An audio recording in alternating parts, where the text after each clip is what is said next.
Hello students, आज हम पढ़ने वाले हैं chapter number 14 concepts of relational database. Chapter को स्टार्ट करने से पहले आपको इसके कुछ पॉइंट्स बता देता हूँ जो आपको याद करने में आसानी रहेंगे।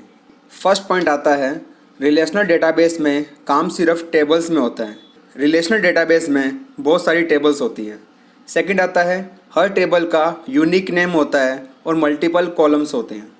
थर्ड पॉइंट आता है, जो टेबल में कॉलम होते हैं कॉलम नेम के नेम भी यूनिक होते हैं। फोर्थ पॉइंट आता है, टेबल को रिलेशन भी कहते हैं क्योंकि रिलेशनल डेटाबेस का नाम मैथमेटिक्स से लिया गया है। इसको इसलिए लिया गया है क्योंकि दोनों सिमिलर बिहेव करते हैं। फिफ्थ आता है, टेबल की डिफाइन। टेबल एक रिलेटेड डेटा का कलेक्शन होता है जिसमें रोज और कॉलम्स होती हैं। सिक्स्थ आता है, टेबल की रो को रिकॉर्ड कहते हैं जो टेबल की इंडिविजुअल इन्फॉर्मेशन होती है। ओके, जैसे स्टूडेंट का पूरा रिकॉर्ड 105 उसका रोल नंबर है, मोहन उसका नेम है, जो भी इसकी इन्फॉर्मेशन होगी वो इसका रिकॉर्ड होगा। रिकॉर्ड को हम टपल भी कहते हैं। ओके, सेवन्थ पॉइंट, रो को टपल भी कहते हैं और कॉलम को एट्रीब्यूट भी कहा जाता है। एट्थ पॉइंट आता है, टेबल के कॉलम को फील्ड कहते हैं जो टेबल के रिकॉर्ड की स्पेसिफिक इन्फॉर्मेशन होती है। जैसे रोल नंबर, ये एक फील्ड है, एड्रेस ये भी एक फील्ड है। नाइन्थ पॉइंट की बात करता हूँ। नाइन्थ पॉइंट आता है कि टेबल की वर्टिकल एंट्री कॉलम होती है और हॉरिजॉन्टल एंट्री रिकॉर्ड होती है। टेंथ पॉइंट आता है, कॉलम में स्पेसिफिक फील्ड से रिलेटेड इन्फॉर्मेशन होती है, जैसे अभी आप एग्जांपल देख रहे हैं। 11th पॉइंट आता है, डोमेन क्या होता है।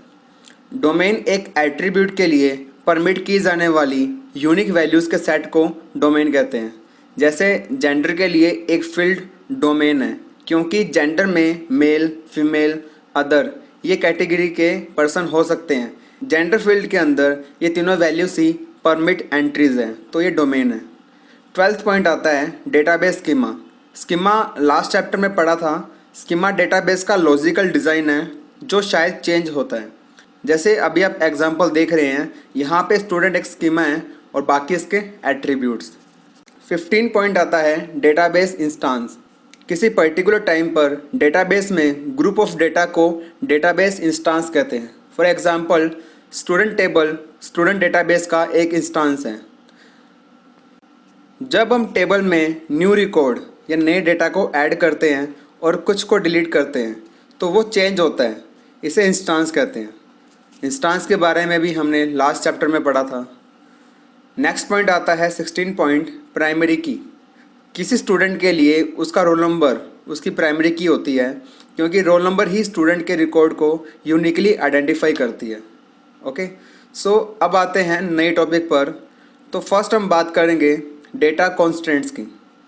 डेटा कॉन्स्टेंट्स क्या होते हैं? टेबल के कॉलम पर जो रूल्स अप्लाई होते हैं, जैसे किसी टेबल के डेटा की लिमिट डिफाइन करते हैं। जब टेबल में डेटा एंटर होगा तो वो डेटा कांस्टेंट की हेल्प से कंसिस्टेंट, रिलायबल एंड एक्यूरेट होगा। यदि कोई ऑथराइज्ड यूज़र डेटाबेस में कुछ चेंज करता है तो जो डेटा की कंसिस्टेंसी है वो कभी ख़त्म ही नहीं होगी। तो ये टॉपिक है ना कमाल का, जो डेटा को बिल्कुल सही रखेगा। अब बात करते हैं डेटा कॉन्स्टेंट्स को किस लेवल पर अप्लाई कर सकते हैं। डेटा कॉन्स्टेंट को कॉलम लेवल और टेबल लेवल पर अप्लाई कर सकते हैं। इन दोनों में डिफरेंस ये रहेगा कि column level constant single column पर अप्लाई होगा, टेबल लेवल कांस्टेंट पर पूरी टेबल पर कांस्टेंट अप्लाई होगा। ओके, अब आपको डेटा कांस्टेंट के कुछ एग्जांपल देता हूँ, आपको याद रखने हैं। फर्स्ट एग्जांपल ये है कि स्टूडेंट की क्लास कभी नल नहीं हो सकती। सेकंड, दो स्टूडेंट्स के एक रोल नंबर नहीं हो सकता। थर्ड, एज कभी नेगेटिव नहीं हो सकती। अगर डेटा कांस्टेंट को यूज़ करेंगे तो ये सब एग्जाम्पल को फॉलो किया जा सकता है। अब बात करते हैं कांस्टेंट के रिलेशन की। सिंगल रिलेशन कांस्टेंट के फॉलोइंग कांस्टेंट्स होते हैं। फर्स्ट आता है नोटनल, सेकंड आता है यूनिक, थर्ड आता है चेक। फर्स्ट आता है नॉट नल। नॉट नल का यूज़ तब होता है जब हमें किसी फील्ड में कोई भी वैल्यू को नल नहीं रखना, मीन्स उस फील्ड में कोई सही वैल्यू होनी चाहिए। सेकंड आता है यूनिक। यूनिक कॉन्स्टेंट एक प्राइमरी की का काम करती है। ये कॉन्स्टेंट टू और मोर डिफरेंट टेबल के रिकॉर्ड्स की वैल्यू को सेम नहीं रखती, लेकिन यूनिक कॉन्स्टेंट कम्प्लीटली प्राइमरी की नहीं है। इन दोनों के बीच में सिर्फ एक ही डिफरेंस है। डिफरेंस ये है कि यूनिक में जीरो वैल्यू आ सकती है, मीन्स यूनिक नल हो सकता है क्योंकि यूनिक का काम सिर्फ दूसरी वैल्यू से डिफरेंट होना है, लेकिन प्राइमरी की कभी नल नहीं हो सकती। प्राइमरी की वैल्यू हमेशा 1 से स्टार्ट होगी। ओके। थर्ड आता है चेक कॉन्स्टेंट। इस कॉन्स्टेंट को डोमेन और रिलेशन दोनों पर अप्लाई कर सकते हैं। जब इसे रिलेशन पर डिक्लेयर किया जाता है तो कोई भी वैल्यू का रिकॉर्ड में चेक क्लॉज की कंडीशन को सेटिस्फाई करके एंटर किया जाता है। जैसे स्टूडेंट टेबल के अंदर क्लास फील्ड, क्योंकि हम जानते हैं कि क्लास फील्ड के अंदर 1 to 12 तक की क्लास को एंटर कर सकते हैं। अगर कोई भी यूज़र इनके अलावा कोई भी वैल्यू एंटर करता है, यानी कि 1 और 12 के अलावा कोई भी वैल्यू एंटर करेगा, तो चेक क्लॉज वहाँ पे उनको एरर जनरेट कर देगा। ओके। चेक क्लॉज को इस तरीके से बनाया जाता है।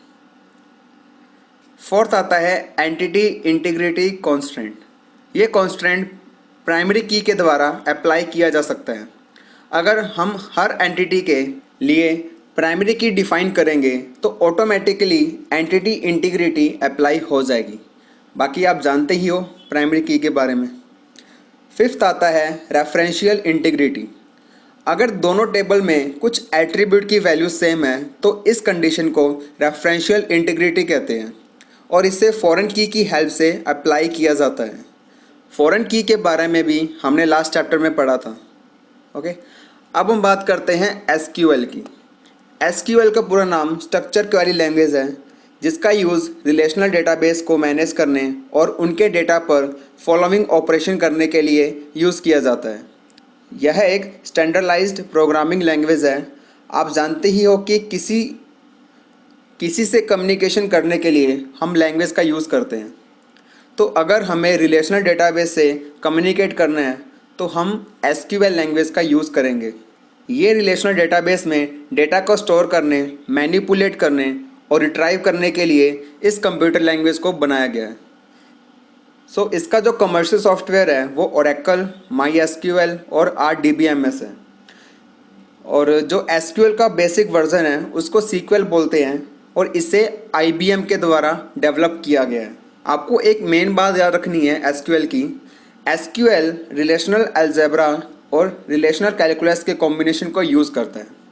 एसक्यूएल रिलेशनल डेटाबेस की स्टैंडर्ड लैंग्वेज है। सो अब बात करते हैं एसक्यूएल के टाइप्स की। सो एसक्यूएल 3 टाइप्स के होते हैं। फर्स्ट आता है DDL यानी कि डेटा डेफिनेशन लैंग्वेज। सेकंड आता है DML यानी कि डेटा मैनिपुलेशन लैंग्वेज। थर्ड आता है DCL यानी कि डेटा कंट्रोल लैंग्वेज। सो हम इनके बारे में प्रैक्टिकल पढ़ेंगे। सो चलिए शुरू करते हैं। सो इनके टाइप को शुरू करने से पहले मैं आपको इनके बारे में कुछ बेसिक बता देता हूँ। जो फर्स्ट आता है DDL यानी कि डेटा डेफिनेशन लैंग्वेज।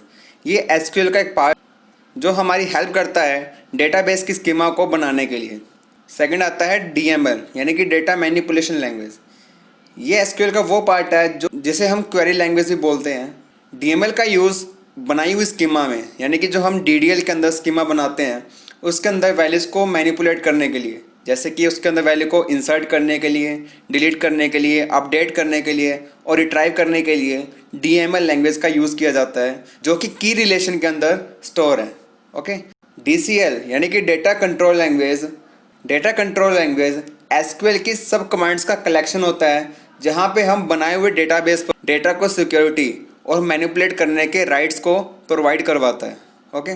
सिंपली बात करते हैं कि जो DDL होता है वो एक स्ट्रक्चर होती है खाली, जहाँ पे हम डेटा को इंसर्ट करने वाले होते हैं। ठीक है। DDL सिर्फ उस स्ट्रक्चर को बनाता है। DML जो बनाई हुई स्ट्रक्चर है उसके अंदर वैल्यू को इंसर्ट या डिलीट करता है। जो डेटा कंट्रोल लैंग्वेज है वो उस डेटा पर सिक्योरिटी प्रोवाइड करवाता है। ओके। तो फर्स्ट हम बात करते हैं DDL के कमांड्स की। DDL के अंदर हम 3 कमांड्स को यूज़ करने वाले हैं। मैं आपको यहाँ साइड में मेंशन कर देता हूँ। ओके। सो पहले हम बात करते हैं क्रिएट कमांड की। सो क्रिएट कमांड को यूज़ करने से पहले हमें इस जगह पर कोई डेटाबेस का नेम देना होगा। तो हम चेक करते हैं कि इस कंप्यूटर में कितने डेटाबेस को बनाया हुआ है। सो चेक करने के लिए लिखूँगा यहाँ मैं show databases semicolon and press enter. So यहाँ पर मेरे पास 5 डेटाबेस है। ओके, सो अगर मैं किसी को यूज़ करना चाहूँगा, मान लीजिए जैसे यहाँ मैं टेस्ट को यूज़ करने वाला हूँ, तो यहाँ मैं लिखूँगा use test and semicolon. So अभी आप यहाँ पर देख रहे हैं कि यहाँ पे क्या लिखा हुआ है, डेटाबेस चेंज, यानी कि हमारा जो डेटाबेस नन था वो टेस्ट डेटाबेस में चेंज हो चुका है। सो इस डेटाबेस के अंदर हम कोई भी टेबल को बना सकते हैं या कोई भी डेटाबेस के अंदर वैल्यू को स्टोर कर सकते हैं। अगर यहाँ मैं डेटाबेस को चेंज करना चाहूँगा, जैसे कि मुझे यहाँ पर खुद का ही नया डेटाबेस बनाना है, तो यहाँ मैं खुद का नया डेटाबेस भी बना सकता हूँ। सो डेटाबेस को बनाने के लिए यहाँ मैं लिखूँगा क्रिएट डेटाबेस एंड डेटाबेस का नेम, जैसे मैं लिखता हूँ नॉलेज एंड सेमीकोलन। सो अभी यहाँ लिखा है क्वेरी ओके, इट मीन्स कि हमारा डेटाबेस बन चुका है। अब मुझे उस डेटाबेस को यूज़ करना है, तो मैं लिखूँगा यूज़ नॉलेज। सो यहाँ मेरा डेटाबेस का नेम चेंज हो गया। ओके, सो अगर आपको चेक करना है कि किसी डेटाबेस में कितनी टेबल्स को बनाए हुए हैं, तो टेबल को चेक करने के लिए आपको लिखना पड़ेगा शो टेबल्स। सो यहाँ पे लिखा रहा है एम्प्टी सेट, यानी कि अभी इसके अंदर कोई भी टेबल नहीं बनी हुई है। सो पहले हम टेबल बनाते हैं। सो टेबल बनाने के लिए मैं लिखूँगा, टेबल बनाने के लिए मैं DDL की फर्स्ट कमांड का यूज़ करूँगा, जो है क्रिएट कमांड। ओके, सो क्रिएट कमांड का यूज़ कैसे करते हैं मैं आपको साथ साथ बता रहा हूँ, आप लिखते रहना। फर्स्ट आपको लगाना है क्रिएट कीवर्ड। ओके, अभी हमें क्या बनाना है, एक टेबल बनानी है, तो यहाँ लिखूँगा मैं टेबल, क्रिएट टेबल, टेबल का नेम मान लीजिए मुझे टेबल बनानी है स्टूडेंट नेम से, स्टूडेंट, तो यहाँ मैं लिखा स्टूडेंट। ओके, सो अभी ये स्टूडेंट मेरी टेबल का नेम है, लेकिन टेबल के अंदर कुछ एट्रीब्यूट तो होने चाहिए। सो यहाँ मैं एट्रीब्यूट को डिक्लेयर करता हूँ, यहाँ मैं शुरू करूँगा ब्रैकेट, उसके बाद यहाँ मैं एट्रीब्यूट के नेम लिखता हूँ। जैसे मुझे फर्स्ट जो एट्रीब्यूट चाहिए वो चाहिए मुझे रोल नंबर। आप कोई भी फील्ड का नेम बनाते हो या आप कोई भी टेबल का फील्ड का नेम देते हो, तो आपको याद रखना है कि आप अंडरस्कोर के अलावा कोई भी सिंबल का यूज़ नहीं करेंगे। सो इसका जो मैं टाइप दूंगा वो दूंगा मैं इंट, क्योंकि रोल नंबर हमेशा इंटीजर वैल्यू में होते हैं। एंड ब्रैकेट स्टार्ट, यहाँ मुझे उसका साइज़ देना है, ठीक है, कि जो रोल नंबर की लेंथ होगी वो कितने नंबर्स तक की लेंथ होगी। जैसे मैं लिखता हूँ 4। ओके, सो अब जो रोल नंबर आएगा वो 4 लेंथ का होगा, जैसे 1 2 3 4 ये 4 लेंथ का हुआ। जैसे भी 5 2 3 4 इसकी लेंथ 4 है, तो सिर्फ 4 लेंथ तक ही रोल नंबर को एंटर करेगा। अब मुझे सेकंड कॉलम बनाना है, तो सेकंड कॉलम बनाने के लिए यहाँ मैं लगाऊंगा कॉमा, उसके बाद सेकंड कॉलम का नेम लिखता हूँ नेम, इसका टाइप होगा कैर। ओके, कैर में क्या होता है कि सिर्फ अल्फ़ाबेट वैल्यूज़ आती हैं। सो इसका मैं साइज़ लेता हूँ 20। ओके, थर्ड में वेरिएबल लेता हूँ एड्रेस, इसका मैं टाइप लूँगा, वो लूँगा वैर कैर। सो मैंने आपको शायद डेटा टाइप के बारे में नहीं बताया, मैं आपको यहीं पे बता देता हूँ, एसक्यूएल है, एसक्यूएल के अंदर 3 टाइप्स के डेटा टाइप को यूज़ किया जाता है। फर्स्ट आता है नंबर। ओके, नंबर के अंदर आप इंट फ्लोट यूज़ कर सकते हो, ठीक है, जो हमने सी लैंग्वेज में पढ़ा था। ओके, सेकंड आता है स्ट्रिंग, स्ट्रिंग के अंदर आप कैर और वैर कैर दोनों का यूज़ कर सकते हो। इनमें डिफरेंस क्या है कि जो कैर होगा वो सिर्फ करैक्टर वैल्यू को होल्ड करेगा या फिर करैक्टर वैल्यू में डेटा को स्टोर करेगा, लेकिन जो वैर कैर होता है वो अल्फ़ा न्यूमेरिक डेटा टाइप होता है, यानी कि इसके अंदर करैक्टर वैल्यू भी होगी, न्यूमेरिक वैल्यूज़ भी होती है। जैसे एड्रेस में हम क्या करते हैं कि हम लिखते हैं हाउस नंबर 14। अब हाउस नंबर तो एक करैक्टर वैल्यू है, लेकिन 14 क्या है, न्यूमेरिक है। सो दोनों वैल्यूज़ को हमें एक ही टाइप में स्टोर करना है, तो वहाँ पे हम टाइप यूज़ करेंगे वैरकर। ओके, सो यहाँ मैं इसका साइज़ देता हूँ 20, 100 दे देता हूँ। सो मैंने 100 दे दिया। ओके, सो अभी मुझे 3 ही कॉलम रखने हैं। सो मैं अभी इस कमांड को बंद करता हूँ। बंद करने के लिए पहले मैं ब्रैकेट का यूज़ करूँगा, देन इसके बाद सेमीकोलन का। सेमीकोलन का यूज़ करना ज़रूरी है, अगर आप सेमीकोलन का यूज़ नहीं करोगे तो ये कमांड टर्मिनेट नहीं होगी और ना ही ये एग्जीक्यूट होगी। सो अभी मैं एंटर प्रेस करता हूँ। सो अभी यहाँ लिखा है क्वेरी ओके, इट मीन्स कि मेरी नॉलेज डेटाबेस के अंदर एक टेबल क्रिएट हो चुकी है। सो अभी मैं चेक करता हूँ कि नॉलेज डेटाबेस के अंदर वो टेबल वहाँ पे शो हो रही है या नहीं हो रही। तो देखने के लिए मैं लगाऊंगा शो टेबल्स।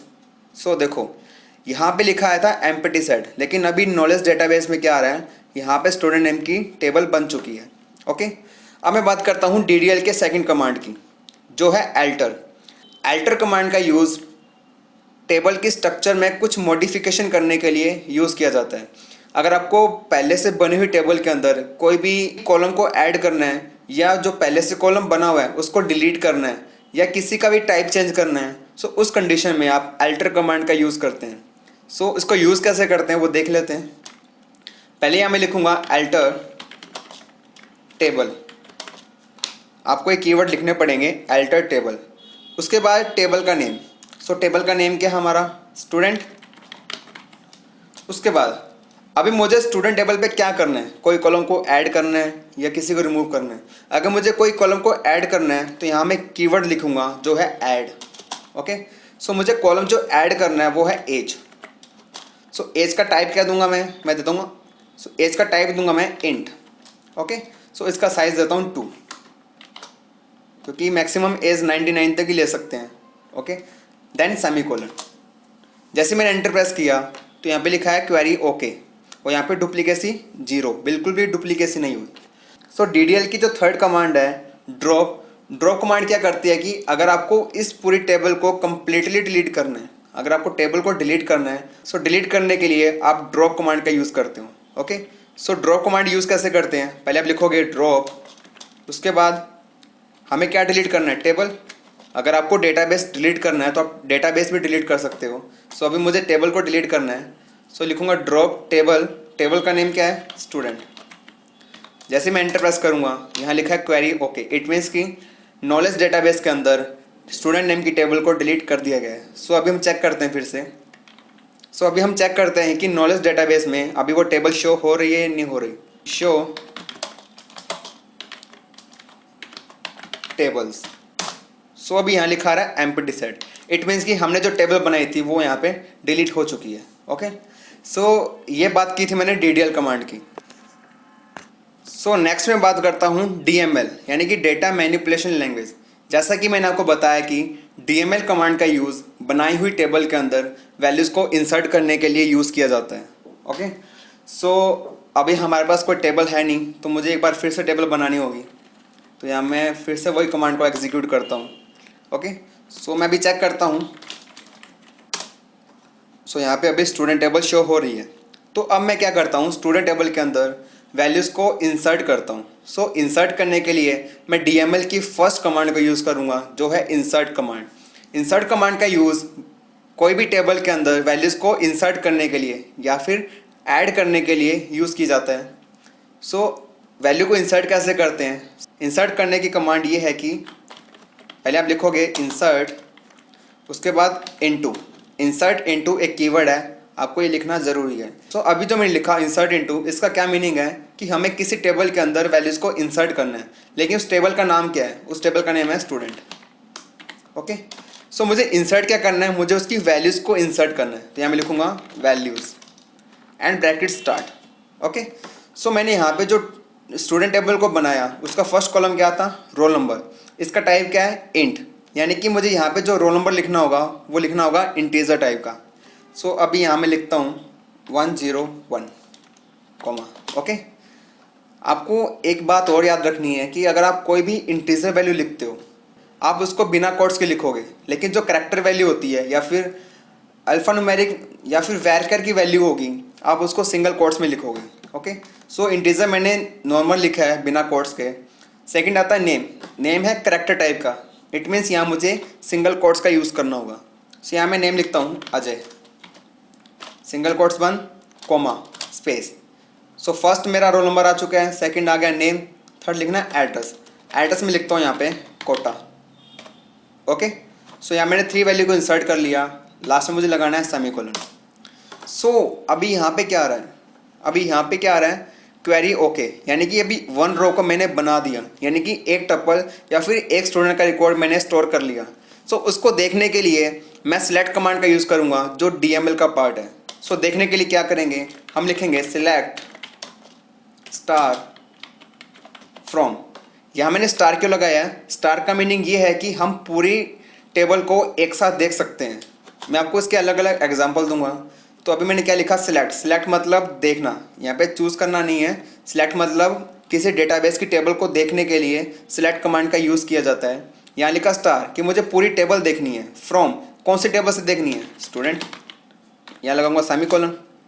सो अभी आप देख सकते हैं यहाँ पे टेबल बन चुकी है। फर्स्ट आता है रोल नंबर, यहाँ आ गया 101, name Ajay, address Kota. Okay, so ये था सिलेक्ट कमांड के बारे में। ओके, सो मैंने सिलेक्ट कमांड से आपको टेबल दिखा दी।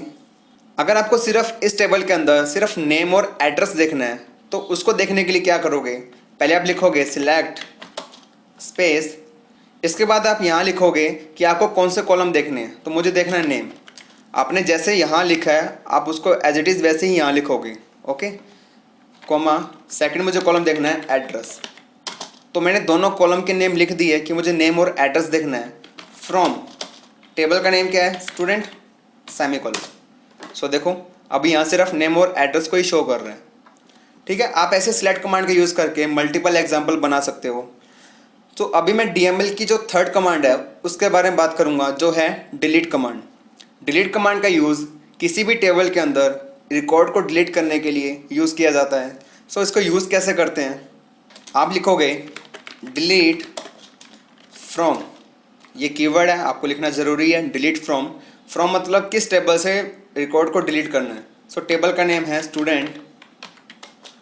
अगर मैं ऐसे ही लिखूंगा तो वो स्टूडेंट टेबल की जितनी भी एंट्रीज है वो सबको डिलीट कर देगा, लेकिन मुझे उसी को डिलीट करना है जिसका रोल नंबर 101 है।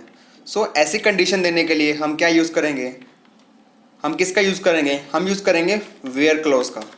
सो वेयर क्लॉज का यूज़ कंडीशन देने के लिए यूज़ किया जाता है। सो यहाँ मैं कंडीशन देता हूँ, अभी मुझे स्टूडेंट टेबल में से एक रिकॉर्ड को डिलीट करना है। डिलीट मुझे उसका करना है जिसका रोल नंबर क्या है, 101। ओके, सो मैंने कमांड क्या लिखी, डिलीट फ्रॉम स्टूडेंट, और मेरी कंडीशन है where roll number equal to 101।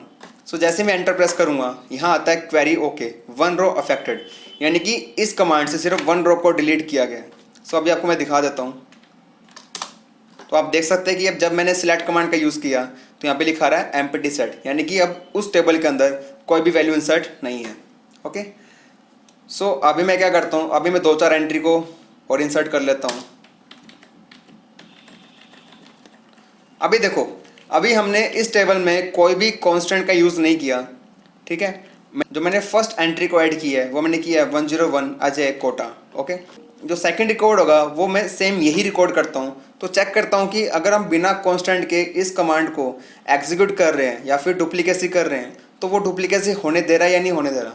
तो जैसे देखा कि यहाँ मैंने एक और वैल्यू को इंसर्ट कर दिया। सो अभी यहाँ पर दोनों स्टेटमेंट एग्जीक्यूट हो चुकी है। तो यहाँ पर मैं सिलेक्ट कमांड का यूज़ करता हूँ। नाउ यू कैन सी यहाँ पर अजय नाम का 101 रोल नंबर का डेटा 2 बार दिखा रहा है।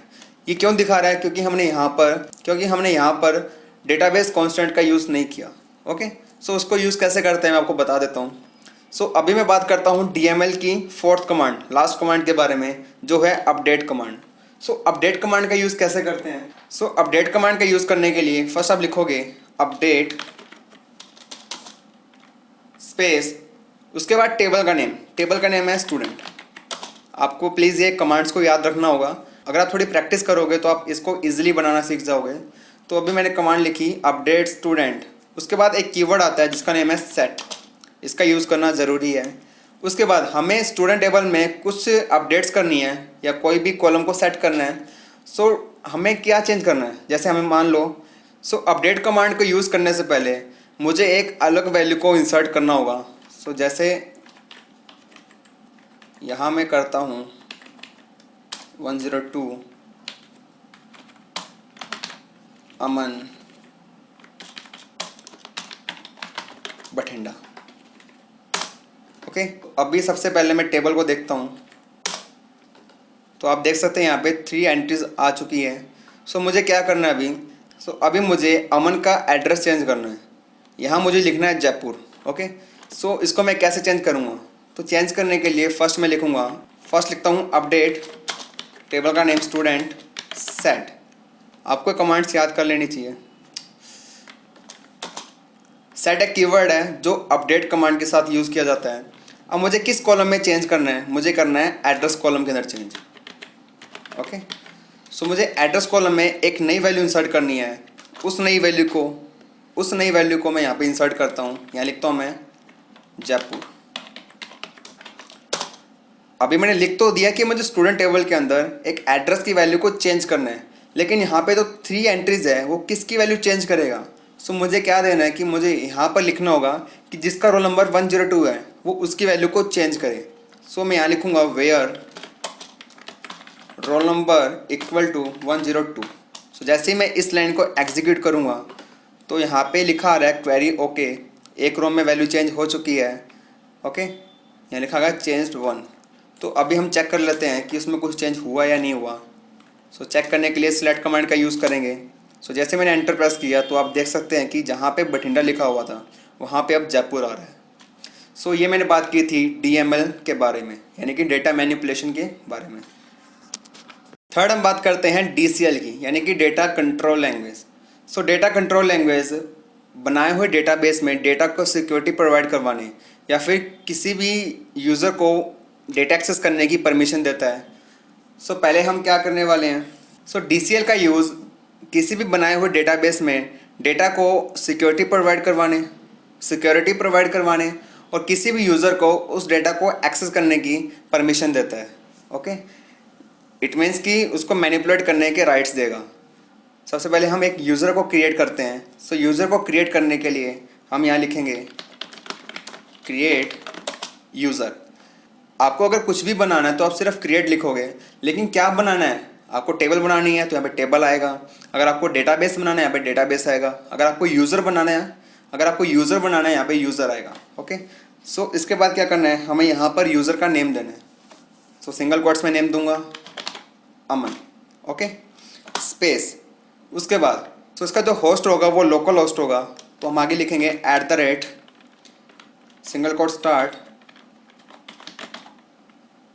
Local host.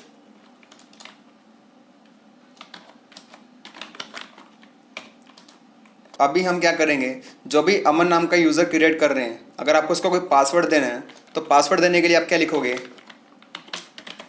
Identified by single code में आप इसका पासवर्ड लिखोगे। जैसे यहाँ मैं लिखता हूँ 1 2 3 4 5 6। ओके, जैसे मैं एंटर प्रेस करूँगा सो जैसे मैंने इसको एग्जीक्यूट किया तो यहाँ पे लिखा आ रहा है क्वेरी ओके। इट मीन्स कि हमने अमन नाम का यूज़र को बना लिया। ओके, सो अभी हमें क्या करना है, हमारा जो रूट यूज़र काम कर रहा था, कहाँ गया। सो यहाँ पे जो रूट यूज़र काम कर रहा था इसको यहाँ से लॉग आउट करेंगे और सबसे पहले हम अमन को लॉगिन करेंगे।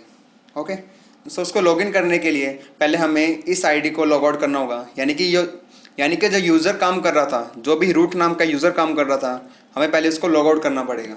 सो लॉग आउट करने के लिए यहाँ लिखूँगा मैं एग्जिट। ओके, सो यहाँ पे बोल दिया बाय। तो अभी मुझे क्या करना है, इस अमन नेम के यूज़र को यहाँ पे लॉगिन करना है। सो लॉगिन करने के लिए क्या करना है, आप लिखोगे MySQL स्पेस -u मतलब यूज़र नेम। इसका यूज़र नेम क्या है, अमन -p इसका पासवर्ड हम नीचे देंगे जब इस स्टेटमेंट को एग्जीक्यूट करेंगे। उसके बाद -h। सो -h क्या होगा, होस्ट कौन सा है, लोकल होस्ट। जैसे एंटर प्रेस करता हूँ यहाँ पे इसका पासवर्ड मांग रहा है, तो यहाँ मैं पासवर्ड लिखता हूँ 1 2 3 4 5 6। सो जैसे मैंने एंटर प्रेस किया सो यहाँ पे SQL का सॉफ्टवेयर ओपन हो चुका है। तो पहले हमें क्या करना है, यहाँ पे हमें डेटाबेस को चेंज करना है। तो मैं चेक करता हूँ कि अमन यूज़र के पास कौन कौन से डेटाबेस अवेलेबल है। तो चेक करने के लिए लिखूँगा मैं शो डेटाबेस। सो अभी यहाँ पे 2 दिखा रहा है। लास्ट टाइम हमने जो डेटाबेस बनाया था वो बनाया था मैंने नॉलेज नेम से। तो अगर मैं चाहता हूँ कि जो अमन है वो यहाँ पे नॉलेज डेटाबेस को एक्सेस कर सके तो उसके लिए हमें इसको परमिशन देनी पड़ेगी। सो परमिशन देने के लिए मैं जो कमांड का यूज़ करूँगा, जो DCL की फर्स्ट कमांड है उसका यूज़ करूँगा, वो है ग्रांट कमांड। सो उसको कैसे यूज़ करना है, तो सबसे पहले मुझे अमन को यहाँ से लॉग आउट करना पड़ेगा। सो लॉग आउट करने के लिए लिखूँगा मैं एग्जिट। उसके बाद मुझे यहाँ पे फिर से रूट यूज़र को लॉगिन करना पड़ेगा, क्योंकि रूट यूज़र ने ही उस डेटाबेस को बनाया था। ओके, सो यहाँ मैं लिखता हूँ यूज़ नॉलेज डेटाबेस चेंज। अब मुझे क्या करना है कि मुझे अमन को डेटाबेस में कुछ भी चेंज करने की परमिशन देनी है। सो परमिशन देने के लिए मैं यूज़ करूँगा ग्रांट कमांड। तो आपको ये याद रखना है कि जो ग्रांट कमांड है इसका यूज़ क्यों करते हैं कि हमने जो भी डेटाबेस बनाया है उस डेटाबेस पर किसी यूज़र को परमिशन देने के लिए ग्रांट कमांड का यूज़ किया जाता है। और ग्रांट कमांड फॉलोइंग टाइप्स की परमिशन देता है, जैसे उसके अंदर कोई भी नई टेबल को ऐड करना, यानी कि डेटाबेस में कोई भी नई टेबल को ऐड करने के लिए। सेकंड, ड्रॉप करने के लिए, यानी कि कुछ डिलीट करने के लिए, यानी कि उस टेबल को डिलीट करने के लिए। थर्ड, जो भी रिकॉर्ड्स हैं टेबल के अंदर उसको डिलीट करने की परमिशन भी देगा। फोर्थ, सिलेक्ट, डेटाबेस देखने की परमिशन देता है। फिफ्थ आता है इंसर्ट, कोई भी नए रिकॉर्ड को ऐड करने की परमिशन दे सकता है। लास्ट आता है सिक्स, अपडेट, कोई भी डेटाबेस के अंदर कोई भी वैल्यू को चेंज करने के लिए ग्रांट कमांड परमिशन दे सकता है। सो अभी हमें जो परमिशन देनी है वो सिर्फ देनी है वैल्यू को इंसर्ट करने की या फिर देखने की। सो हम परमिशन कैसे देंगे, हम लिखेंगे ग्रांट। सो परमिशन नेम है इंसर्ट कोमा सिलेक्ट। इंसर्ट इसलिए लिखा है कि हमें उससे सिर्फ डेटा इंसर्ट करने की परमिशन देनी है और डेटा को देखने की परमिशन देनी है। ओके, उसके बाद लगाएंगे ऑन कीवर्ड कि हमें किस डेटाबेस पर किस टेबल पे हमें इंसर्ट और सिलेक्ट की परमिशन देनी है। ओके, सो यहाँ मैं लिखता हूँ डेटाबेस का नेम वो है नॉलेज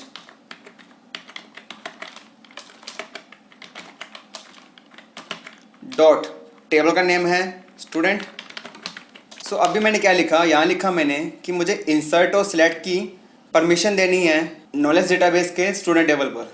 ओके, सो मुझे किसको देनी है, तो मुझे किसी यूज़र को देनी है जो है अमन। सो परमिशन देने के लिए यहाँ मैं लिखूँगा टू, उस यूज़र का नेम सिंगल कोट्स में वो आएगा अमन। ओके, एट द रेट, इसका जो होस्ट होगा वो होगा लोकल होस्ट। देन इसके बाद आइडेंटिफाइड बाय, और उस यूज़र का पासवर्ड, वो तो हमें पता होगा क्योंकि हमने उस यूज़र को क्रिएट किया था, एंड सेमीकोलन। सो जैसे मैंने एंटर प्रेस किया अब वो उस यूज़र के पास इंसर्ट और सिलेक्ट की परमिशन मिल जाएगी। सो अभी मैं क्या करता हूँ, अभी मैं इसको यहाँ से एग्जिट करता हूँ और मैं अमन को लॉगिन करता हूँ। सो लॉगिन करने के लिए लिखूँगा MySQL space -u Aman -p -h and local host. तो जैसे एंटर प्रेस करता हूँ यहाँ पे वो पासवर्ड मांग रहा है तो पासवर्ड लिखता हूँ 1 2 3 4 5 6। सो जैसे एंटर प्रेस किया तो अमन यहाँ पे लॉगिन हो चुका है। तो अभी हमें चेक करना है कि अमन के पास अभी कौन कौन से डेटाबेस शो हो रहे हैं, तो यहाँ लिखूँगा शो डेटाबेसेस। सो अभी आप देख सकते हैं कि अभी इसको नॉलेज डेटाबेस भी शो हो रहा है।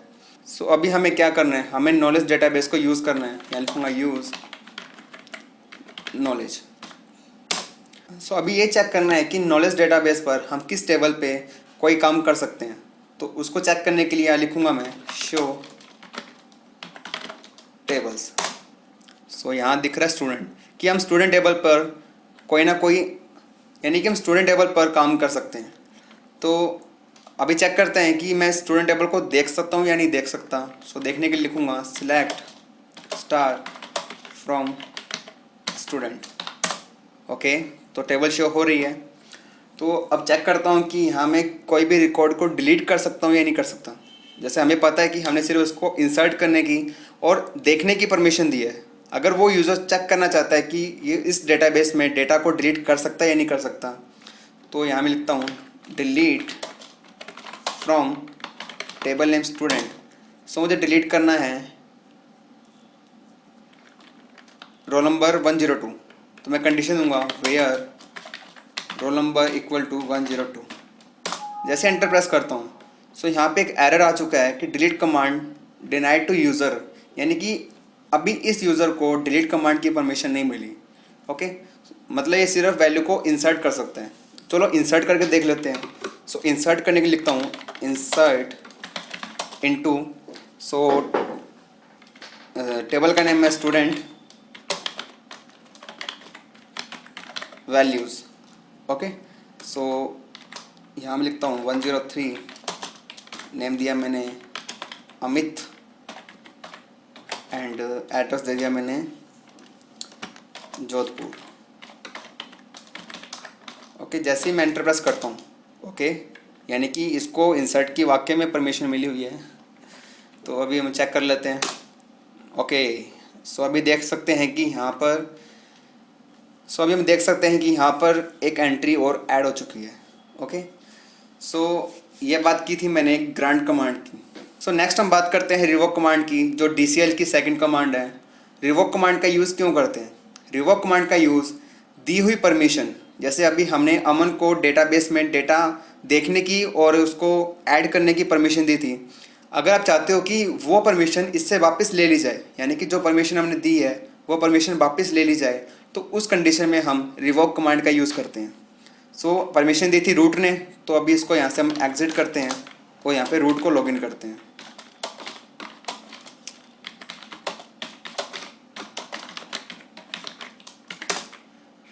ओके, सो अभी यहाँ पर यूज़ करता हूँ नॉलेज डेटाबेस को। ओके, अब मैं यहाँ यूज़ करता हूँ रिवोक कमांड। ठीक है, सो रिवोक कमांड यूज़ कैसे करते हैं? फर्स्ट लिखूँगा रिवोक, इसके बाद कि हमें कौन सी परमिशन वापस लेनी है, तो मुझे दोनों लेनी है, जो दी थी इंसर्ट और सिलेक्ट की। ओके, देन इसके बाद यहाँ लिखेंगे ऑन। सेम वही काम करोगे जो ग्रांट कमांड में किया था, वहाँ पे ही ग्रांट लिखा था, यहाँ पे लिखोगे रिवोक। उसके बाद डेटाबेस का नेम क्या था? नॉलेज डॉट टेबल का नेम था स्टूडेंट। ओके, सो उसके बाद वहाँ पे टू का यूज़ किया था, यहाँ पे यूज़ करेंगे फ्रॉम का। सो फ्रॉम के बाद हम लिखेंगे उस यूज़र का name Aman @ localhost. Okay, so उसका पासवर्ड क्या था? Identified by 1 2 3 4 5 6 and semicolon. So अभी यहाँ पे एरर जनरेट हो रहा है, शायद यहाँ पे पासवर्ड देने की नीड नहीं है। ओके, हम यहाँ पासवर्ड नहीं देना। तो जैसे एंटर प्रेस किया तो उससे वो परमिशन वापस ले लेगी। ठीक है, ये बात की थी मैंने DCL की सेकंड कमांड की। अब मैं बात करता हूँ DCL की थर्ड कमांड की, जो है कमिट कमांड। कमिट कमांड का यूज़ जो भी हम डेटाबेस में चेंजेस करते हैं उन चेंजेस को फिक्स करने के लिए कमिट कमांड का यूज़ किया जाता है। सो कमिट कमांड का यूज़ कैसे करते हैं? आप लिखोगे सिंपली कमिट एंड सेमीकोलन। जैसे एंटर प्रेस किया, हमने जो भी चेंजेस किए हैं वो चेंजेस यहाँ पे अब स्टोर हो चुके हैं। ओके, सो ये बात मैंने की थी DCL की। सो अभी हमने जो वर्क किया है, आपको इनमें से कुछ पॉइंट बता देता हूँ। हमने DML में यूज़ किया था सिलेक्ट कमांड का। आप सिलेक्ट कमांड का यूज़ कोई भी ऑपरेटर के साथ भी कर सकते हो, चाहे वो अर्थमेटिक ऑपरेटर हो, चाहे वो रिलेशनल ऑपरेटर हो, चाहे वो लॉजिकल ऑपरेटर हो। आप उनके साथ भी सिलेक्ट कमांड का यूज़ कर सकते हैं। तो अगर अभी मैं यहाँ पे बताऊँगा तो वीडियो बहुत लंबी हो जाएगी, तो वैसे भी इम्पोर्टेंट नहीं है, बस वैसे भी प्रैक्टिकल करना इम्पोर्टेंट नहीं है। आपको बस याद रखना है कि सिलेक्ट कमांड को हम अर्थमेटिक ऑपरेटर, रिलेशनल ऑपरेटर और लॉजिकल ऑपरेटर के साथ भी यूज़ कर सकते हैं। सेकंड बात ये, हमने जो ग्रांट कमांड यूज़ की थी, ये चीज़ ज़रूरी नहीं है कि हम उसको सारी परमिशन देना चाहते हैं तो यहाँ पे सारी परमिशन के नाम लिखें। ओके, सो आपको सिंपली यहाँ लिखना पड़ेगा ऑल प्रिविलेजेस। देन इसके बाद अब ये भी हो सकता है कि डेटाबेस बहुत सारे हो, अब आप सभी डेटाबेस के नेम तो लिखोगे नहीं, तो आप उसकी जगह स्टार का यूज़ करोगे। ओके, डॉट सभी टेबल्स पे परमिशन देनी है तो आप यहाँ पे भी स्टार का यूज़ करोगे। चलो आपको इसका एग्जांपल देता हूँ। यहाँ लिखोगे आप ग्रांट, आपको सारी परमिशन देनी है, आप लिखोगे ऑल प्रिविलेजेस ऑन। सो सभी डेटाबेस पे देनी है तो लिखोगे स्टार, डॉट सभी टेबल पे देनी है तो लिखोगे स्टार 2।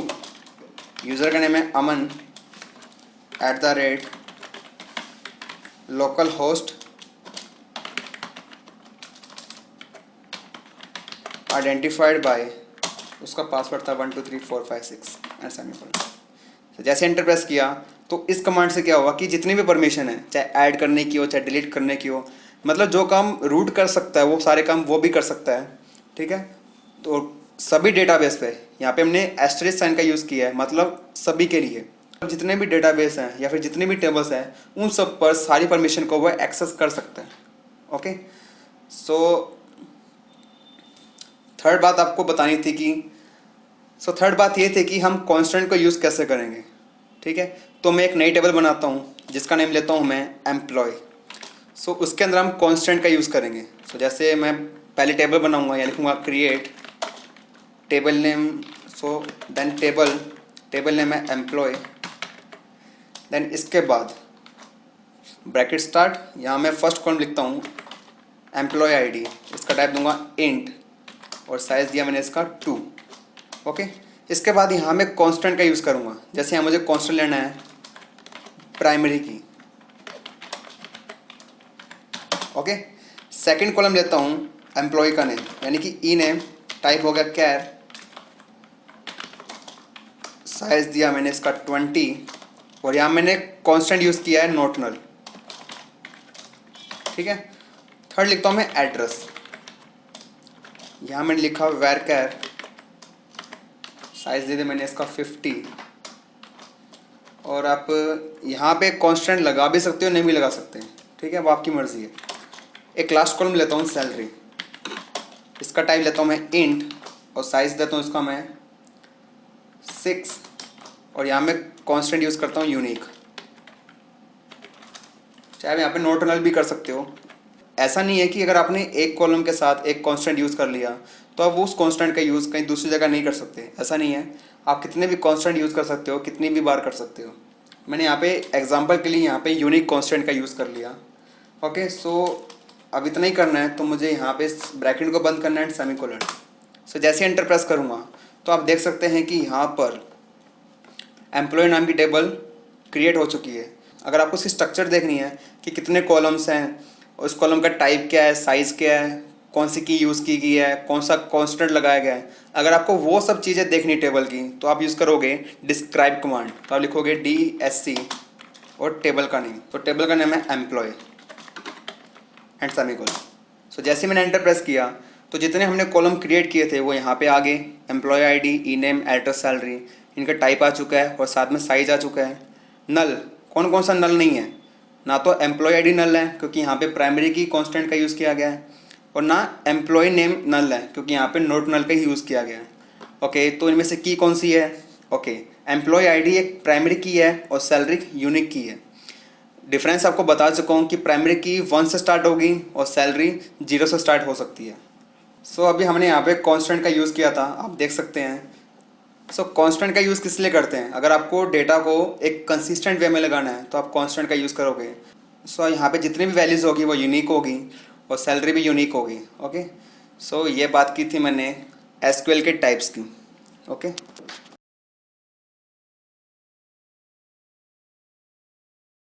अब हम प्रैक्टिकल से बाहर आ चुके हैं ताकि जो रिमेनिंग टॉपिक्स हैं उसको थियोरेटिकल पढ़ सकें। नेक्स्ट मैं बात करता हूँ क्लॉजेस की। इट मीन्स कि हम सिलेक्ट कमांड के साथ ऑपरेटर को यूज़ करते थे, लेकिन हम सिलेक्ट कमांड के साथ कुछ क्लॉजेस का भी यूज़ कर सकते हैं। फर्स्ट आता है ऑर्डर बाय क्लॉज। अगर टेबल में रिकॉर्ड को असेंडिंग या डिसेंडिंग ऑर्डर में देखना चाहते हो तो ऑर्डर बाय क्लॉज का यूज़ करना होगा। इसको लिखेंगे कैसे? इसको इस तरीके से लिखेंगे।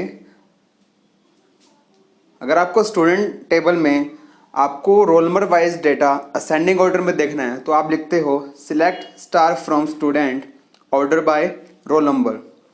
इस कमांड से स्टूडेंट का डेटा ऑटोमेटिकली रोल नंबर को असेंडिंग ऑर्डर में रिप्रेजेंट कर देगा, क्योंकि ये कमांड ऑटोमेटिकली असेंडिंग में रिप्रेजेंट करती है। अगर डिसेंडिंग में करना है तो लास्ट में DESC का यूज़ करेंगे तो record roll number wise descending order में रिप्रेजेंट करेगा। ये क्लॉज इंपॉर्टेंट था इसलिए बताया। बाकी के 2 क्लॉजेज है वो भी आपको शॉर्ट में बता देता हूँ। सेकंड आता है डिस्टिंक्ट। ये क्लॉज सेलेक्ट कमांड के साथ यूज़ किया जाता है डुप्लीकेसी को अवॉइड करने के लिए। ओके, जितने भी रिकॉर्ड्स होंगे अगर उस रिकॉर्ड्स के अंदर डुप्लीकेसी हो रही है उसको अवॉइड करने के लिए डिस्टिंक्ट क्लॉज का यूज़ किया जाता है। थर्ड आता है ग्रुप बाय क्लॉज। ये क्लॉज का यूज़ रिकॉर्ड को ग्रुप में देखने के लिए यूज़ किया जाता है और कंडीशन के लिए हैविंग का यूज़ किया जाता है। नेक्स्ट बात करता हूँ कुछ और ऑपरेटर्स की। फर्स्ट आता है बिटवीन। बिटवीन का यूज़ किसी 2 रेंज के बीच की वैल्यू को देखने के लिए यूज़ किया जाता है। सेकंड आता है नॉट बिटवीन। इसका यूज़ किसी दो रेंज के बीच की वैल्यू को छोड़कर बाकी वैल्यूज़ को देखने के लिए किया जाता है। थर्ड आता है लाइक। अगर आपको किसी रिकॉर्ड को फाइंड करना है, फॉर एग्जांपल अगर आपको स्टूडेंट का रिकॉर्ड देखना है लेकिन आपको उसका रोल नंबर याद नहीं है, तो उसके नेम को सर्च करके भी उसका रिकॉर्ड को देख सकते हो। इसके लिए आपको लाइक ऑपरेटर का यूज़ करना होगा, और इस ऑपरेटर के अंदर दो स्पेशल कैरेक्टर को भी यूज़ किया जाता है। फर्स्ट आता है परसेंट। परसेंट क्या काम करेगा, अगर आपको उसका पूरा नेम एक साथ में फाइंड करना है तो आप परसेंट का यूज़ करोगे, यानी कि परसेंट का यूज़ पूरी स्ट्रिंग को फाइंड करने के लिए या पूरे वर्ड को फाइंड करने के लिए यूज़ किया जाता है। सेकंड आता है अंडरस्कोर। अंडरस्कोर का यूज़ एक करैक्टर को फाइंड करने के लिए यूज़ किया जाता है। ओके, एग्जाम्पल के लिए देख लो, अगर आपको आर नेम से सभी स्टूडेंट फाइंड करने हैं तो आप सिलेक्ट कमांड के लास्ट में ये लिखेंगे R%। R% ये कमांड आर लेटर वाले सारे स्टूडेंट का रिकॉर्ड प्रिंट कर देगा। अगर आपको लास्ट के दो लेटर को लिखकर कुछ प्रिंट करना है, जैसे स्टूडेंट के नेम के लास्ट में SH होना चाहिए, तो आप इसे ऐसे लिखेंगे %SH। मीन्स अगर आप परसेंट का यूज़ आगे की तरफ यूज़ करते हो तो वो आगे वाले करैक्टर को फाइंड करेगा या स्ट्रिंग को फाइंड करेगा। अगर आप परसेंट का यूज़ किसी लेटर के बाद में करते हो तो वो बाद वाले लेटर्स को सर्च करेगा। ओके, अगर आपको 4 लेटर वाले नेम को फाइंड करना है तो उसे फाइंड करने के लिए आपको 4 बार अंडरस्कोर लगाना पड़ेगा, क्योंकि एक अंडरस्कोर एक बार काउंट होगा। ओके, नेक्स्ट हम बात करते हैं कुछ फंक्शंस की। तो आप इन पिक्चर्स को देखकर आप सिंपली याद रख सकते हैं। ओके, क्योंकि ये फंक्शन बहुत आसान है। इसमें कौन कौन से फंक्शन आते हैं। फर्स्ट आता है numeric function, second string function, third date and time function. इसमें कुछ एक्सप्लेन करने वाला कुछ भी नहीं है, आप इसको इजीली पढ़ सकते हो। अगर आपको फिर भी इसको लेकर कोई डाउट है तो आप नीचे कमेंट कर सकते हो। इस चैप्टर का लास्ट सेकंड टॉपिक है सेट ऑपरेटर। सेट ऑपरेशन को परफॉर्म करने के लिए फॉलोइंग टाइप्स के सेट ऑपरेटर को यूज़ किया जाता है। फर्स्ट आता है union, second union all, third intersect and fourth is except. अगर आप यूनियन ऑपरेटर का यूज़ करते हो तो यूनियन ऑपरेटर टू और मोर सिलेक्ट स्टेटमेंट के रिजल्ट सेट को कंबाइन करने के लिए यूज़ किया जाता है। बस आपको अलग अलग दो सिलेक्ट स्टेटमेंट के बीच में यूनियन कीवर्ड का यूज़ करना है। यूनियन अब क्या काम करेगा। जो भी डुप्लीकेट रोज होगी उन टेबल्स के बीच में वो उसको अवॉइड करेगा, और आपको डुप्लीकेसी को रिमूव करने के लिए डिस्टिंक्ट कीवर्ड का भी यूज़ नहीं करना होगा। सेकंड आता है यूनियन ऑल। ये बिल्कुल यूनियन की तरह सिमिलर है, बस इसके अंदर डुप्लीकेसी रो के साथ डेटा को रिप्रेजेंट किया जाता है। यानी कि यूनियन के अंदर डेटा डुप्लीकेट रिकॉर्ड्स को अवॉइड किया जाएगा, लेकिन यूनियन ऑल के अंदर डुप्लीकेट के साथ बाकी जो भी डेटा है उसको भी रिप्रेजेंट किया जाता है या फिर डिस्प्ले किया जाता है। थर्ड आता है इंटरसेक्ट। इस ऑपरेटर का यूज़ दो टेबल में से सिमिलर या कॉमन रिकॉर्ड्स या फिर रोज को देखने के लिए यूज़ किया जाता है। वैसे इस ऑपरेटर का यूज़ MySQL में नहीं होता, इसके जगह इन ऑपरेटर का यूज़ किया जाता है। लास्ट फोर्थ ऑपरेटर आता है एक्सेप्ट। इस ऑपरेटर का यूज़ दो टेबल कंबाइन करके डिफरेंस फाइंड करने के लिए किया जाता है। अगर आप दो सिलेक्ट स्टेटमेंट का यूज़ कर रहे हो, जो फर्स्ट सिलेक्ट स्टेटमेंट में रिकॉर्ड होगा वो सेकंड सिलेक्ट स्टेटमेंट से कंपेयर करेगा, तो जो सिमिलर होंगे वो अवॉइड कर दिए जाएंगे, लेकिन फर्स्ट में जो डेटा है अगर वो सेकंड में नहीं है तो वो डिस्प्ले कर दिया जाएगा एक्सेप्ट ऑपरेटर की हेल्प से। अब मैं बात करता हूँ इस चैप्टर के लास्ट टॉपिक की, जो है SQL जॉइन। SQL जॉइन का यूज़ टू टेबल्स को जॉइन करने के लिए यूज़ किया जाता है। जॉइन करने के लिए सिंगल क्वेरी लिखनी होती है। SQL जॉइन में दो टेबल्स को जॉइन करने की एक कंडीशन होती है।